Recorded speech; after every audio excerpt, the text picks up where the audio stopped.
Hi, welcome to The Shed. In this episode, we're going to talk about melodic rhythm. All of the melodies that you hear on the radio have rhythm. Rhythm is when the pitches occur, and they follow simple rules and guidelines. So if you know what the guidelines are, you can create melodies that sound good and are catchy. So the first, if not the most important guideline, is that a melody has to have syncopation in the rhythm. We're going to be writing an eighth note melody, and for eighth notes, syncopation occurs when there is a note that occurs on the and not on the number before it.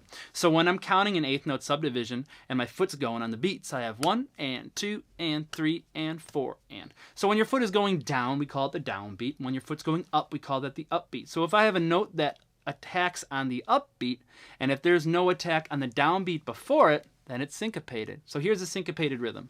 1 and 2 and. So I clapped on the and of beat 2, and there was no attack on beat 2, so it's syncopated. How about this one? 1 and 2 and. I clapped on beat 2 before the end of beat 2, it's not syncopated. So our melody should have syncopation. It's going to make them interesting. The second one is repetition. Now you can have repetition within a measure, so I can have the same kind of rhythm repeated within one measure. And you can also have repetition between measures, so I can have the same rhythm repeated more than once. And the last one is space. Remember that these melodies are meant to be sung, and you should have space in there so that the singer can breathe. All right, so let's write out a melody. Right now we have 4 measures of music, and I have the eighth note subdivisions written there.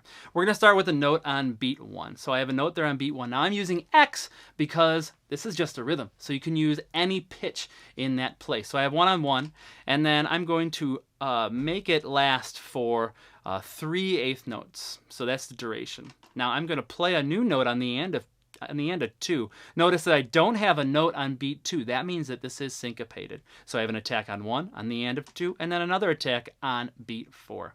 So that is one measure. There's repetition in there. It's the exact same rhythm that's repeated more than once, and there's not that much space. So we want contrast. Contrast is good to have. In measure 2, I'm going to start on beat 1. And then I'm going to just hold that out for 4 eighth notes, and I'm not going to play anything else. A lot of space. You have that contrast of a lot of syncopation in the first measure. In the second measure, there's not that much. Third measure, I like the first measure, so I'm going to bring it back. So I'm repeating measure 1. The exact same rhythm that was in measure 1 is now in measure 3. And then measure 4, I'm going to play something really similar to measure 1 and 3, but it's a slightly different. All right, so if I'm going to assign letters to these, the first rhythm is going to be called A. Measure 1 is rhythm A.